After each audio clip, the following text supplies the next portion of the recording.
ለማንኛውም ምንም ማድረግ እንዳለብን መልሼ ደውዬ እነግርሃለሁ። ስልክ ስላላነሳልኝ ነው።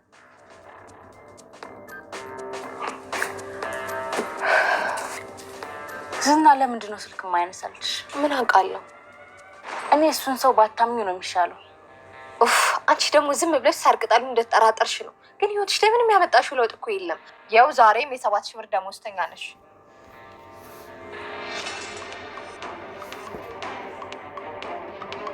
ሉላ እኔን ነው እንደዚህ የተናገርሽ እንዴ? ቆይ ሉላ ምን ጠጥተሽ ነው እንዴ? አልጠጣውም። ሁሉም ነገር እኮ ልክ አለው። እስከ መቼ ነው ራስን የምትሸውደው? እኔ በቃ ይደክሞኛል። እኔን ነው እንደዚህ የምትናገሪ? ወይ ዝና፣ ለስሙ ሚስት ነኝ፣ ለእኔ ግን አጋች። ካለምንም በደሌ የተሰጠኸኝ ቅጣቴ ነህ። ሰማዩን እንኳን እንዳላይ ትከለክለኛለህ?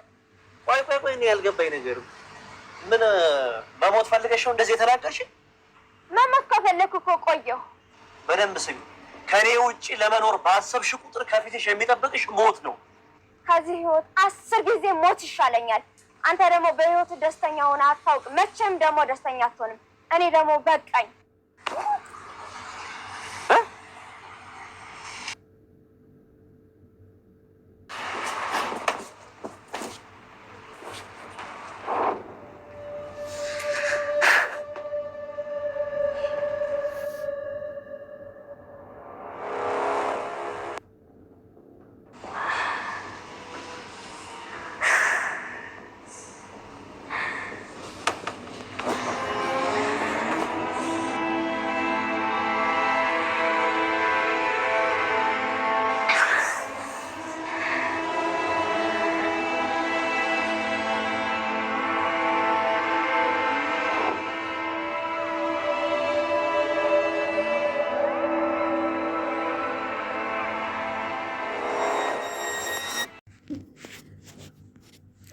ሰላም ምንድነው የተከበራችሁ የቻናል ቤተሰቦች እንዴት ናችሁ? ደህና ናችሁ? ሁላችሁም በያላችሁበት ሰላማችሁ ይብዛልኝ። ዛሬም በድጋሚ እንግዲህ በሌላ ቪዲዮ ተገናኝተናል ማለት ነው። ዛሬ ይዤላችሁ የመጣሁት ምሳሌ ድራማ ክፍል 59 ነው። ምሳሌ ድራማ በአሁኑ ሰዓት እንግዲህ ሁላችንም እየወደድ ነው መጥተናል። መሀል ላይ እንዳያችሁት የምሳሌ ሕክምና በጣም ስለተጓተተ ብዙ ሰዎች መሰላቸት እያሳያችሁ ነበር። አሁን ግን እንግዲህ በጣም እያማረበት እና እያጓጓን መጥቷል ማለት ነው። እሱ ምንድነው የምሳሌ ሕክምና መጀመር ነው። በጣም ነው ደስ የሚለው። እንግዲህ ብሩክ እና ምሳሌ ወደ ባንኮክ እንዲሄዱ ሁላችንም እናውቃለን። ይሄን እንዲሆን ያደረገው ማን ነው የሚለው ነገር ነው በጣም የሚያስገርመው። እንግዲህ ይሄ ሁሉ ነገር እንዲሳካ እንዲሆን ያደረገው እንግዲህ ሞገስ ነው ማለት ነው። በማይታመን ሁኔታ ሞገስ እውነት ይመች ማለት ነው። የጓደኝነት ጥግ ያየሁበት ወንድማችን ነው። ከአሁን በፊት እንግዲህ ሁላችንም የብሩክን ሚስት እያማገጠ ሌላ ነገር እያደረገ በጣም ከአንድ አይምሮ ካለው ሰው የማይጠበቅ ነገር እያደረገ እንዲሁም ደግሞ በመጥፎ መንፈስ ተይዞ እንግዲህ እንዳያችሁት የቅናት መንፈስ ይዞት ብሩክን እስከ ማጥፋት ድረስ እንዳሰበ ሁላችንም አይተናል። ያን ነገር ግን ከአይምሮ ውስጥ ጥርቅ አድርጎ በማውጣት አሁን ላይ በጣም የሚያስገርም እና ሁላችንም ቢኖረን ብለን የምንመኘው ጓደኛ ሆኗል ማለት ነው። በጣም እንግዲህ ህይወቱን አሳልፎ እስከ መስጠት ድረስ እንዲሁም በጣም የሚወዳትና የሚያፈቅራትን ልጅ አሳልፎ እስከ መስጠት፣ ያም ሆኖ ደግሞ ሀብት ንብረቱን ሳይቀር እንደዚህ አይነት ኪሳራ ውስጥ የገባው እንግዲህ በምሳሌ ምክንያት ነው ማለት ነው። ሞገስ ያ ሁሉ ሳያግደው ደግሞ ብሩክ እንግዲህ ወደ ባንኮክ ለመሄድ በሚያደርግበት ጊዜ ማህሌት የእግድ ክስ አስገብታ ነበረ አየር መንገድ። ያንን ነገር እንድታደርስ እንግዲህ በራይድ እንደምትጠቀም ስለሚያውቅ ቤቷ ድረስ በመሄድ እንግዲህ በመሸፋፈንና ራሱን በማስክ በመቀየር እንግዲህ ማህሌትን አሳፏታል። አሳፏትም እንዳያቸው አንዴ ወደ ቀኝ መስመር አንዴ ወደ ግራ መስመር እየገባ ሰዓቱ እንዲረፍድና ጊዜው እሷ ያሰበችው ነገር ላይ እንዳትደርስ አድርጓታል። በጣም እየጮኸች እና እየተናደደች ነበረ። በዛ ሁሉ መሀል ግን ኤፍራታ በጣም እየጠረጠረች ነበር። አይታችሁ ከሆነ ኤፍራታ ይሄ ነገር ምንም እያማረኝ አይደለም፣ ወዴት እየሄደ ነው ይሄ ሰውዬ ለምንስ ነው ደግሞ የማያወራው? የማያወራ ሰው እንዴት ይነዳል? እንዴት መንዳት ቻለ? እያለች ነበረ። እሱም በመሀል እንግዲህ ቶሎ እንድትደርሱ ነው የሆነ ቃል ሰጥቷቸው ነበረ። ያን ጊዜ ነው የተረጋጉት። እንግዲህ ወደ ቦሌ ይዞ መሄዱን ትቶ እንግዲህ ወደ ሌላ ቦሌ ነው ይዟቸው ሄደው። እኔ በጣም ነበረ እየሳቅኩ ያየሁት። በጣም ነው ደስ ያለኝ። እውነት ብሩክ ማንም ሞገስ ይመቸው። በጣም ነው ያስደሰተኝ ማለት ነው። እንግዲህ በስተመጨረሻም የሆነ ቦታ ያቆመዋል ማለት ነው። ማህሌት እንግዲህ በጣም የተለያየ ነገር እየተናገረች ነበረ። መንጃ ፈቃዱን በገንዘብ ነው ወይ ያገኘኸው? መንገዱ ክፍት ነው፣ ለምንድን ነው ቶሎ ቶሎ ማትነዳው? የተለያዩ አፍላፊ ነገሮችን እየተናገረች ነው። ግን በስተመጨረሻ በጸባይ ማድረግ ስላለባት እንግዲህ እባክህን በረራ ላይ መልጠን ስለሆነ እባክህን ተባበረንና እንግዲህ ይህን ነገር እናስተካክል፣ እንዲሁም ደግሞ ቶሎ አየር መንገድ እንድረስ ብለዋለች። እሱም እንግዲህ የሆነ ቦታ ቆሞ ያው መርዶዋን አሰምቷታል ማለት ነው። መርዶ ምንድን ነው እንግዲህ እንዳያችሁት እንኳን ደስ አለሽ ነው ያላት ማለት ነው። ምክንያቱም ዳጣ ወደሱ ደውላ ነበረ። ዳጣ በጣም ደስ ብሏታል። ምክንያቱም እንግዲህ ሁሉንም ነገር እየተከታተለች የነበረችው በብሩክ ዙሪያ ዳጣ ነበረች። ያው ብሩክ የሸኘችውም ዳጣ ናት። እሱ እነ ማህሌትን ሲይዝ እንግዲህ ዳጣ ደግሞ ብሩክን ለመሸኘት ሄዳ ነበረ። ብሩክ ከአየር መንገድ ሲወጣ ሁሉ ቴክስት አድርጎላት ነበረ። እንግዲህ ሁሉንም ነገር እንደተስተካከለ እና አየሩ እንደተነሳ ስታቅ ነበረ ወደ ሞገስ የደወለችው። እንግዲህ ያኔ ሞገስ ፊቱን ሲገልጥ እንግዲህ ኤፍራታ በጣም ነበር የደነገጠችው። ወይኔ ኤፍራታ ግን ሞገስን በጣም ነው የምታፈቅረው። እውነት ኤፍራታ የሞገስን ክፉ ነገር አትፈልግም፣ ትወደዋለች ማለት ነው። እና እንዲሞት አትፈልግም። በተደጋጋሚ ጊዜ ስለሱ ክፉ ሲነሳ ስሙን ታነሳለች እና ያው ምንም ማድረግ ስላልቻለች ነው እንጂ ሞገስ እንዳይሞት ትፈልጋለች ማለት ነው። ኤፍራታ ሞገስ ላይ ክፉ ነገር እንዲደርስበት እራሱ አትፈልግም። እንግዲህ ማህሌት ሞገስ እኮ ነው አይተሸዋል፣ ሞገስ እኮ ነው ስትላት እንግዲህ ማህሌት ፌንት ነበር ያደረገችው። በጣም ነበር የደነገጠችው። ሰራህልኝ እያለችው ነበረ። እሱ ግን ማናት ምሳሌ ሳትሄድ ቀርታ ብትሞት ኖሮ ያኔ ነበረ እንዳሸነፍሽ የማውቀው። እኔ ቃል ገብቼ ነበረ።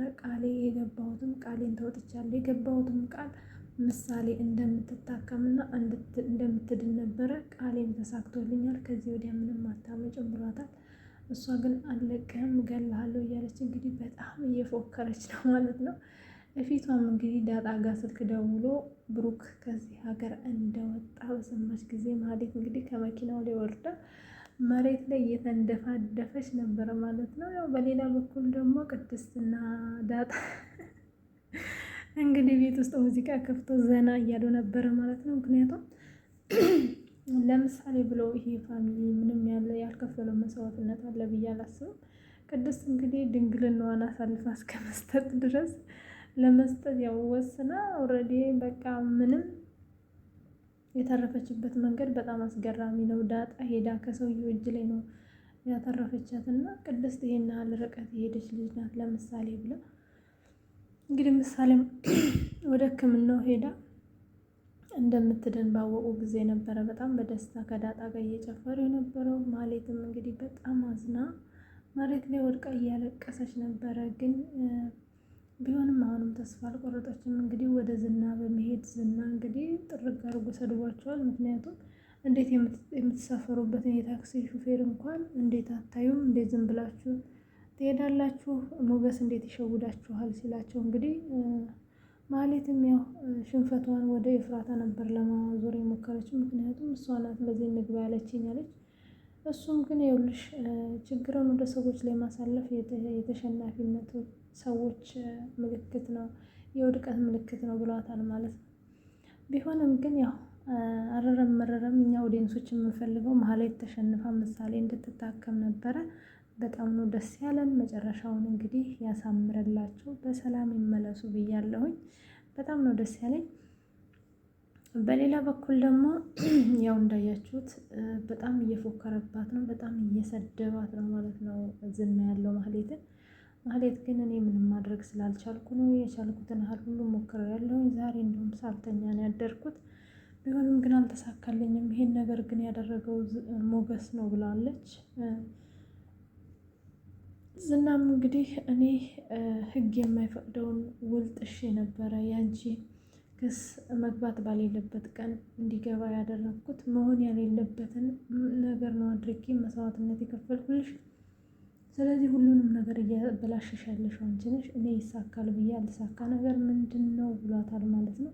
ያው እሱ ያላት ቤት ነው። ቤቱንም ደግሞ እንደሚገዛላት ነግሯታል። ቤቱም የሚገዛው እንግዲህ ሞገስ ሲገደል ነው። እንግዲህ ይህንን በሰማች ጊዜ ኤፍራታ በጣም ነበር የደነገጠችው። ማህሌት ተይ ይቅርብሽ፣ አንቺ የምትፈልጊው የብሩክን ንብረት ነበረ። ብሩክ ደግሞ በአሁኑ ሰዓት ሀብት ንብረቱን ሸጦ ልጁን ለማሳከም ሄዷል። ስለዚህ ሁሉም ነገር ይቅርብሽ። እኔ የዚህ የዝና ነገር ምንም አላማረኝም። እየተጠቀመብሽ ነው። እሱ የሚፈልገው ሞገስ እንዲሞት ነው። ሞገስ እንዲሞት የሚፈልገው ደግሞ ሞገስ የቀድሞ የሚስቱ ፍቅረኛ ስለሆነ እና ሚስቴን ይቀማኛል ብሎ ስለሚያስብ ነው እንጂ ዝና ለአንቺ አስቡ አይደለም እያለች ስትነግራት እንግዲህ ማህሌት አንቺ ኤፍራታ ደግሞ በየጊዜው መፍራት አይሰለችሽ። ስለዚህ መፍራት የለብሽም። ቤቱንም እንደሚገዛልኝ ቃል ገብቶልኛል። ከዚህ ከቤት ኪራይ እንወጣለን ታያለሽ ብላታለች። ኤፍራታም እንግዲህ ማህሌት ብዙ ጊዜ ስትፎክሪ ነው እንጂ ማሽ ምንም ነገር የተሳካለሽ ነገር የለም። ከዚህ ወዲያ እንኳን ከወንጀል መራቅ የለብሽም ብላለች። እሷ ግን ማድረግ እንዳለባት እንግዲህ ከአጋቾች ጋር ተስማምታለች ማለት ነው። አጋቾች ጋር በመሄድ እንግዲህ እየተደዋወለች ነበረ። ዳጣና ሞገስ እንግዲህ አብረው እየተንቀሳቀሱ ባሉ ጊዜ እሷ በአጋቾች እየተከታተለቻቸው ነበረ። በሌላ በኩል ደግሞ ዝና እንዳያችሁት እንግዲህ ሚስቱን ወጣ ብላ አየር ለመቀበል እዛው ቤት ላይ እንግዲህ ውጭውን እያየች እያለች በጣም እየተናገራት ነበረ። እንዴት ልትወጪ ቻልሽ? ምን ፈልገሽ ነው የወጣሽው? ለምንድን ነው የወጣሽው? ደግሞ ከማን ጋር ተጠቃቅሰሽ ለመሄድ ፈልገሽ ነው ይላታል። እባክህን ተወኝ፣ ሰማዩን ለማየት ፈልጌ ነው። ስልኬን ወሰድክብኝ፣ ቤት ቆለፍክብኝ፣ አየር እንኳን ልቀበል፣ ለምንድን ነው የምታስጨንቀኝ? ትለዋለች። እሱ ግን ይኸውልሽ እኔ ሞገስን ካልገደልኩ መቼም አላርፍም። ስለዚህ እሱ ሲጠፋ አንቺ ምን የምናርፋለን ብሏታል። እሷም እንግዲህ በጣም ተስፋ ስለቆረጠች ያው ከአሁን በፊት ተናግረው የማታውቀውን ነገር ተናግረዋል። ምክንያቱም አንዳንድ ነገር ሲሰለቻችሁ እና ከዚህ ወዲያ ምንም ነገር ቢፈጠር ጉዳይ አይደለም ብላችሁ ስታስቡ የመጨረሻውን ካርድ ነው የምትስቡት። እና ማናት ሉላም እንግዲህ ዛሬ ሙልጭ አድርጋ ነው የሰደበችው ማለት ነው። እሱም እንግዲህ እየተንቀጠቀጠ ነበረ። በጣም ነበር የደነገጠው። ምክንያቱም ከሉላ እንደዚህ አይነት ቃል ሲሰማ የመጀመሪያው ነው ማለት ነው። እንግዲህ ሞገስን በሌላ በኩል መቼም አልተዋትም ብሏል እንግዲህ ሉላን ማለት ነው። ሞገስ እንግዲህ ወደ ቅድስት ቤት ሄዷል ማለት ነው። ቅድስት ናና ምሳ ብላ ስላለችው ሄዶ ነበረ። ሄዶም እንግዲህ 2 ቃል ገብቷል ማለት ነው ሞገስ በዛሬው ቀን። እሱ ምንድን ነው ሉላን እስከ ሞት ድረስ ተዋግቶም ቢሆን ለማውጣትና የዳጣን እናትና አባቶች ማግኘት ነው ማለት ነው። በሌላ በኩል ደግሞ እንግዲህ ቅድስትን ለምን አታገቢም፣ ይሄንን ቤት ለምን እንዳታመጭበትም ብሎታል። እሷም እንግዲህ ባል ምን ያደርጋል ብላለች። በመሀል በመግባት ዳጣ ደግሞ እሷ እኮ የምትወደው ሰው አለ ስትል እንግዲህ ያው የፈረደበት ብሩክ ነው እሱ ከሆነ ብላ ዳጣ ልታወራ ነው ብላ ስለፈራች እንግዲህ ስርዓት በማለት አስቆማታለች ማለት ነው። እንግዲህ ሞገስም ቃል ገብቷል። ቃሉን እንግዲህ ፈጣሪ ረድቶት የሚፈጸም ያደርግለት ማለት ነው። እንዳያችሁት እንግዲህ ዳጣ በተለያየ ጊዜ በቤተሰብ የተነሳ በጣም ስታዝንና ስትታግስ እንመለከታታለን። ምክንያቱም ሰፈር ላይ ሲጠሩኝ ራሱ ስምሽ ማን ነው ሲሉኝ ስሜን የለኝም ምን ብዬ ልንገራቸው፣ ስሜን ዳጣ ነው ብላቸው እንኳን የአባት ስም ይላሉ። ማ ብዬ ልንገራቸው? ግን ደስ የሚለው ነገር ብሩክ የገባልኝ ቃል አለ። እሱ ምንድነው ምሳሌ ታክማ ድና ከመጣች እኔ ዳጣ ብሩክ እንደምባል ቃል ገብቶልኛል። ስለዚህ አባቴ ሊሆን የሚችለው ከዚህ ወዲያ ብሩክ ነው ብላለች ማለት ነው። ሞገስም እንግዲህ ይህንን በሰማ ጊዜ ነበር ብሩክ አባት ሆናለሁ ብሎሽ ቃል ገባልሽ፣ እንግዲያውም እኔ አንድ ምገባልሽ ቃል አለ። እሱም ምንድነው ቤተሰቦችን እንደምታገኝ አግዝሻለሁ፣ እስከሚገኙም ድረስ አብሬሽ ነኝ ብሏታል። እንግዲህ በሌላ በኩልም እንግዲህ ሉላ እንዳያችሁት ዝና በጣም ተናዶ ነበረ ዛሬ። በጣም እየተወራጨ ነበረ። እንግዲህ ግድግዳውን በቦክስ እየመታ ስታየው ሉላ ማልቀሷን ትታ እንግዲህ ደንግጣ ቆማ እያየችው ነበረ። ከዚህ በኋላ እንግዲህ ምን ሊያደርጋት እንደሚችል ስላወቀች ያው ለመዝለል እየሞከረች እያለ ነበረ ያለቀው ማለት ነው። እውነት ሉላ ትዘላለች ወይስ አትዘልም የሚለውን ነገር በቀጣይ የምናይ ነው የሚሆነው። ሉላ ከዘለለች እስከዛ ህንፃ ላይ ትተርፋለች ወይ? ከሞተችስ ሞገስና ብሩኬ ምን አይነት ጓደኝነት ይኖራቸዋል? በጣም የሚያስጠላ ነው የሚሆነው ማለት ነው። ሉላ መሞት አለባት ብዬ አላስብም። ምክንያቱም ሉላ ከሞተች አንደኛ ሞገስ ጭንቅላቱ ትክክል የሚሰራ አይመስለኝም ማለት ነው። ይሄ ሆነ ማለት ደግሞ ብሩኬ በጣም ነው የሚጎዳው። ምክንያቱም ሉላ በእጁ የገባችውን እንግዲህ ለምሳሌ ሕክምና እንዲሆን እንዲሁም ደግሞ ግዱ እንዲነሳ በማድረግ ነው ማለት ነው ሉላን አሳልፈው የሰጧት። ሉላ ደግሞ የሆነ ነገር ከሆነች ብሩክም ሆነ ሞገስ በጸጸት ይሞታሉ ባይነኝ። ሉላ መሞት የለባትም። ግን እስቲ እናንተ የሚሰማችሁን ሀሳብ አስተያየት ጻፉ። ያው ለመዝለል እግሯን ወደ ብረት ላይ ስታወጣ ነው ያየናት ማለት ነው። ባትዘል በጣም ጥሩ ነው ባይነኝ።